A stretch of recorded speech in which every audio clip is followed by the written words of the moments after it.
Hello everyone, आज date है 19 अक्टूबर 2022 और द हिंदू न्यूज एनालिसिस में आपका स्वागत है। इस वीडियो में हम द हिंदू की इंपोर्टेंट न्यूज को एग्जाम के पॉइंट ऑफ व्यू से डिस्कस करेंगे। नीचे डिस्क्रिप्शन बॉक्स में Telegram channel Volcano IAS academy का लिंक दिया हुआ है।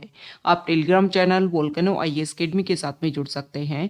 वहाँ पर हर exam means UPSC, state PCS and other exams के पॉइंट ऑफ व्यू से काफ़ी इंपॉर्टेंट इन्फॉर्मेशन आप सभी के साथ में शेयर की जाती है। तो चलो स्टार्ट करते हैं। वीडियो को स्टार्ट करेंगे एक ज्योग्राफिकल मैप क्वेश्चन के साथ में।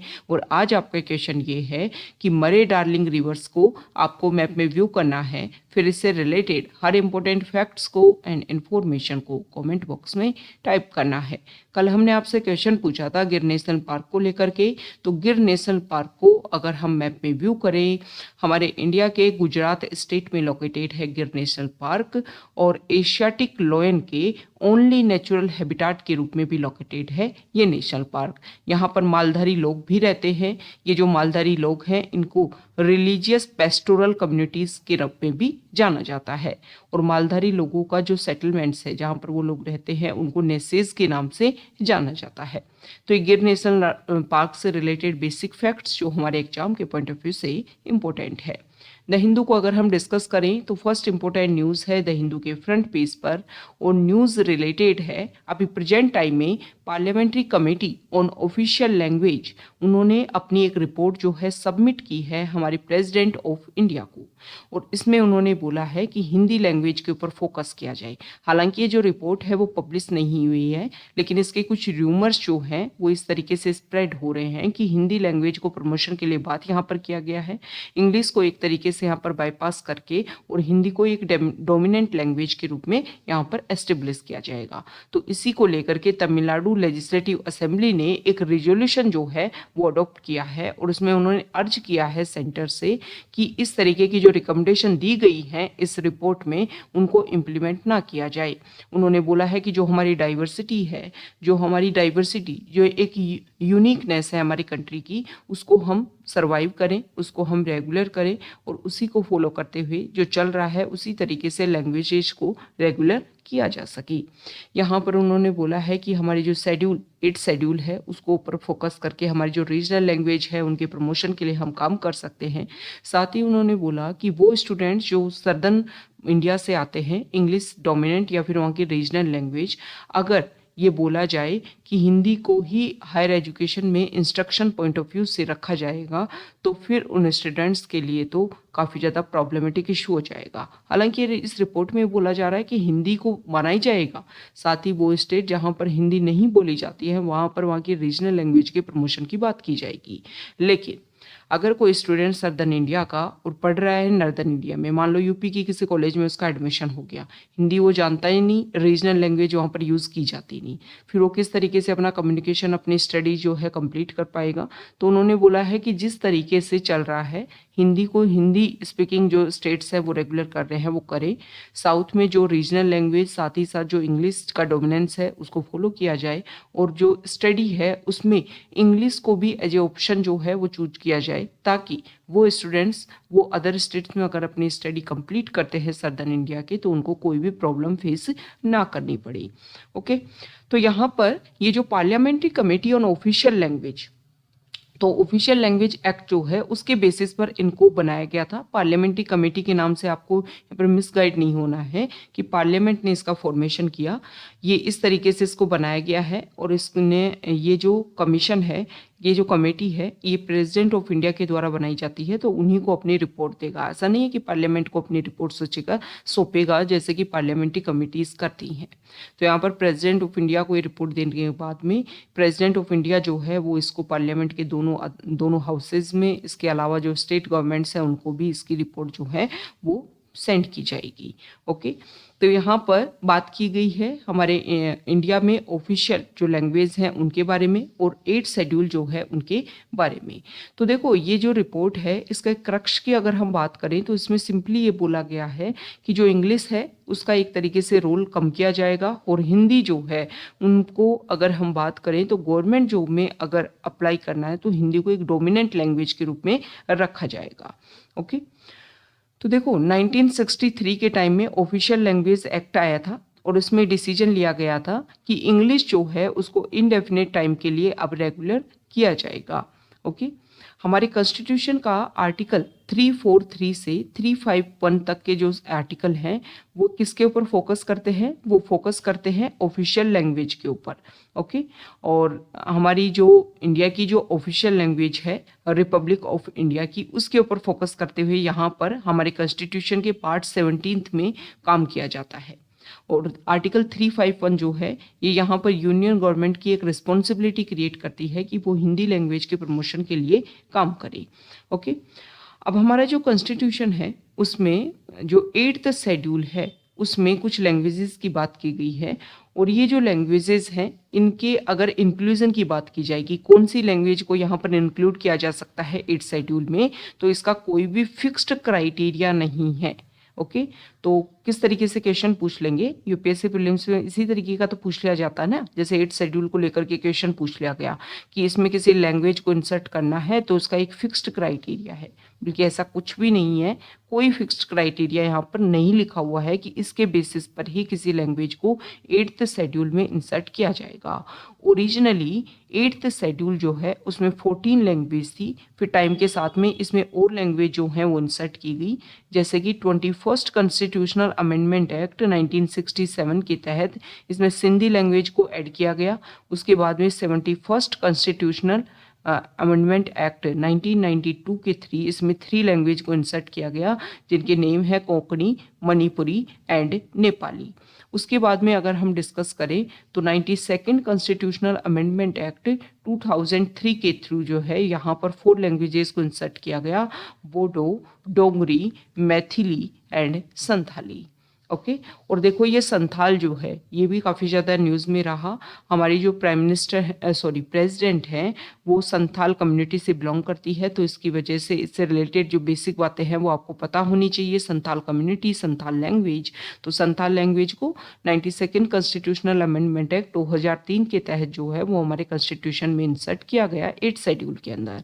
ओके, तो ये इंपॉर्टेंट फैक्ट्स हमने डिस्कस किए हैं जो आपको पता होना चाहिए। बहुत बार शेड्यूल को लेकर के भी क्वेश्चन पूछ लेते हैं, और यूपीएससी प्रीलिम्स में अगर हम देखें तो इस तरीके के क्वेश्चन बहुत ज़्यादा पूछे जाते हैं पॉलिटी में कि ये डायरेक्टली कॉन्स्टिट्यूशन में मेंशन है या नहीं है, या फिर इसको लेकर के कोई प्रोविजन जो है वो कॉन्स्टिट्यूशन में अवेलेबल है या नहीं है। तो जब भी कोई टर्म पढ़ो तो उसमें क्लेरिफिकेशन आपको होना चाहिए कि ओरिजिनली जो कॉन्स्टिट्यूशन था उसमें था या बाद में इसको इंसर्ट किया गया है। ओके, नेक्स्ट इंपॉर्टेंट न्यूज़ है द हिंदू के फ्रंट पेज पर ही, और आप सभी को पता है कि इंटरपोल की जो जनरल मीटिंग है वो हमारे इंडिया में होने वाली है, और इसी का इनॉग्रेशन जो है वो हमारे प्राइम मिनिस्टर के द्वारा किया गया है।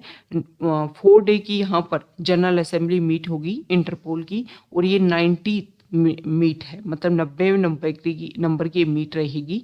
इसमें देखो फोकस किया गया है, हमारे प्राइम मिनिस्टर ने बोला है कि प्रेजेंट टाइम में जो है वो अलग अलग तरीके के इशू जो हैं वो इंक्रीज होने लग गए हैं, जैसे कि terrorism, corruption, drug trafficking, poaching, organised crime. इसके अलावा और भी अगर हम बात करें तो चाइल्ड ट्रैफिकिंग, ये बहुत सारे ऐसे इशू हैं जो टाइम के साथ में इंक्रीज हो रहे हैं। इन सभी को अगर हमें कम करना है या फिर जो भी क्राइम है उन सभी को हमें ख़त्म करना है, तो इन सारे इश्यूज के ऊपर हमें फोकस करते हुए फोकस उन सारे पॉइंट्स के ऊपर करना होगा कि कनेक्टिविटी जो है उसको हम किस तरीके से इंक्रीज कर सकते हैं ताकि इस तरीके के जो इशू हैं वो ना देखने को मिले। तो ग्लोबली लेवल पर अगर थ्रेट है तो ग्लोबली लेवल पर ही इस क्राइम को डिफीट करने के लिए, इन क्राइम को डिफीट करने के लिए हमें अपनी जो स्ट्रेटजी है वो अप्लाई करनी होगी, और इसका जो रिस्पॉन्स है वो तभी देखने को मिलेगा जब ये कंप्लीट ग्लोबली लेवल पर जो कंट्रीज़ है उसमें अपना कोऑपरेशन जो है देंगे। नेक्स्ट इंपॉर्टेंट आर्टिकल है यहाँ पर देखो, बिल्किस बानो केस जो है वो गोधरा कांड के टाइम में गुजरात में देखने को मिला। तो उसमें अगर हम बात करें तो इनमें जो भी पर्सन थे जो इन्वॉल्व थे इस केस में, उनकी जो अरेस्ट है सीबीआई कोर्ट ने उसमें रिजल्ट दिया था, उनको जेल हुई थी, उनको पनिशमेंट मिला था, लेकिन यहाँ पर टाइम से पहले ही उनको छोड़ दिया गया कि उन्होंने जो है वो कुछ अच्छा काम किया है, कुछ उनकी एक्टिविटीज़ इस तरीके से रही हैं, तो उनकी प्रिजनमेंट कंपनीज होने से पहले ही उनको जो है वो यहाँ पर रिलीज़ कर दिया गया। प्री मैच्योर रिलीज जो है वो 11 कन्विक्ट्स का देखने को मिला था, जिसके बाद में अब इसका डिस्कशन चल रहा है। तो सुप्रीम कोर्ट में जो है इसमें पिटीशन डाली गई और सुप्रीम कोर्ट जो है वो इसको लेकर के अब सुनवाई करेगा। हालांकि पहले सुप्रीम कोर्ट में इसको लेकर के जब बोला गया था, ये जो कन्विक्ट है उन्होंने पिटीशन पहले डाली थी सुप्रीम कोर्ट में, तो सुप्रीम कोर्ट ने ये बोला था कि जिस प्रोसीजर के तहत आपको पनिशमेंट मिला है उसी प्रोसीजर के तहत जो है वो यहाँ पर आपको रिलीज भी किया जा सकता है। तो उसी प्रोसीजर में आप क्या करो, अप्लाई करने की कोशिश करो।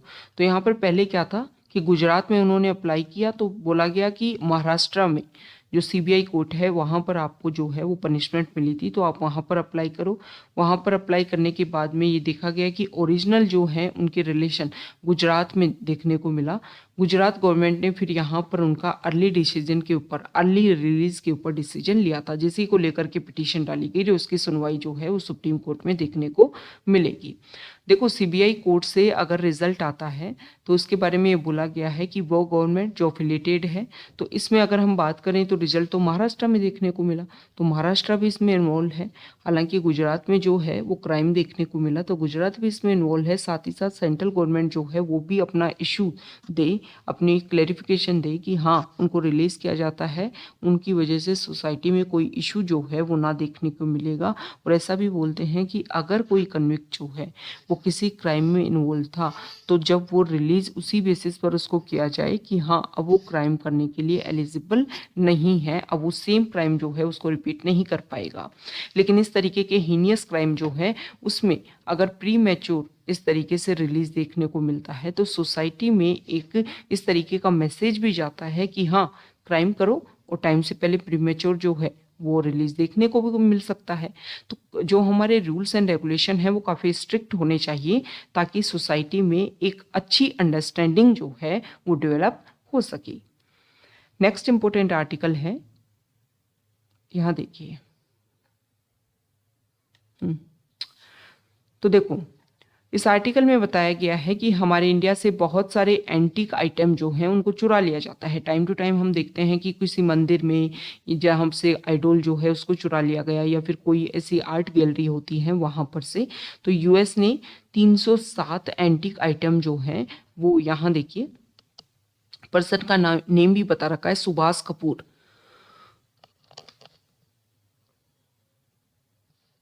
सॉरी, तो उनके खिलाफ में यहाँ पर कुछ एंटीक आइटम को उनकी इलीगल ट्रैफिकिंग देखने को मिल रही थी, तो उन सभी को यहाँ पर कैप्चर किया गया है और इंडियन ऑफिशियल जो हैं उनको अब ये सारी चीज़ें जो हैं वो सौंप दी जाएंगी। नेक्स्ट इंपॉर्टेंट आर्टिकल है पेज नंबर 6 साउथ पेज पर, और यहाँ पर बताया गया है कि हमारे इंडिया में 6 स्पाइडर स्पीसीज जो हैं उनको अक्रॉस द कंट्री ढूंढा गया है। अब ये कहाँ कहाँ से ढूंढी गई हैं, तो ये जो 6 न्यू स्पीसीज हैं इनको पूरे इंडिया में अलग अलग जगह से, जैसे कि गारो हिल्स में कुछ जो नई स्पीसीज हैं उनमें से कुछ जो हैं वो गारो हिल्स जो मेघालय में है, आप सभी को पता है, गारो, खासी और जयंतिया 3 इंपॉर्टेंट हिल्स हैं। और उनकी जो लोकेशन है वो इस तरीके से है कि जो भी रेनी सीजन के टाइम में जो भी इंपॉर्टेंट विंड्स हैं उनको अपने यहाँ पर वो ट्रैप करती हैं, जिसकी वजह से यहाँ पर हैवी रेनफॉल देखने को मिलती है। ओके, तो मौसिन राम जो है जहाँ पर हैवी रेनफॉल देखने को मिलती है वो यहीं पर लोकेटेड है वो प्लेस।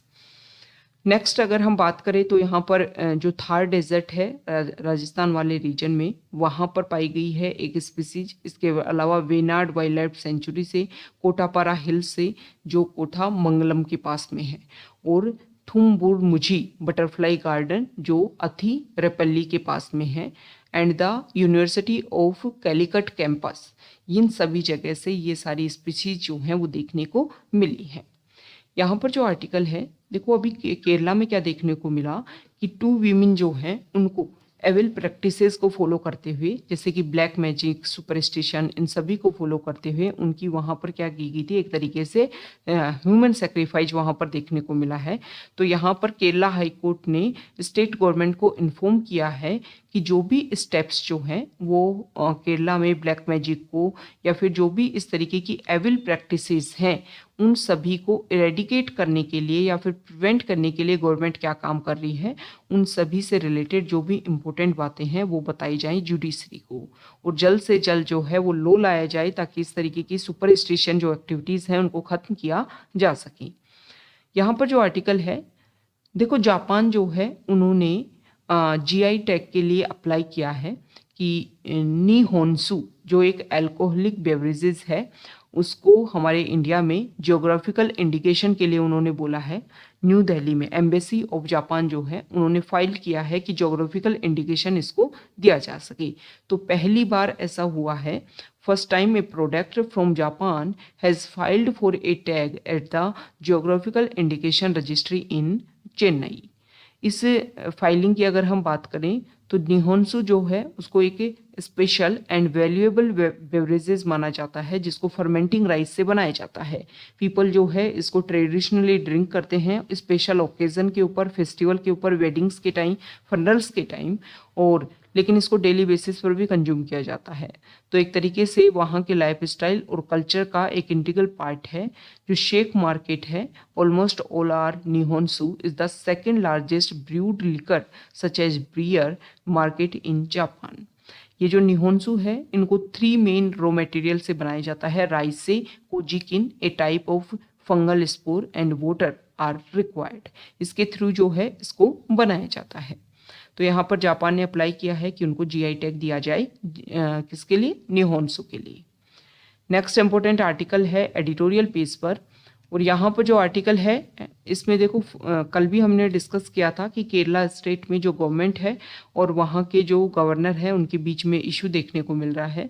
तो गवर्नर ने कुछ इंपॉर्टेंट स्टेटमेंट दिए कि जिस तरीके से वहाँ की, 1 सेकेंड,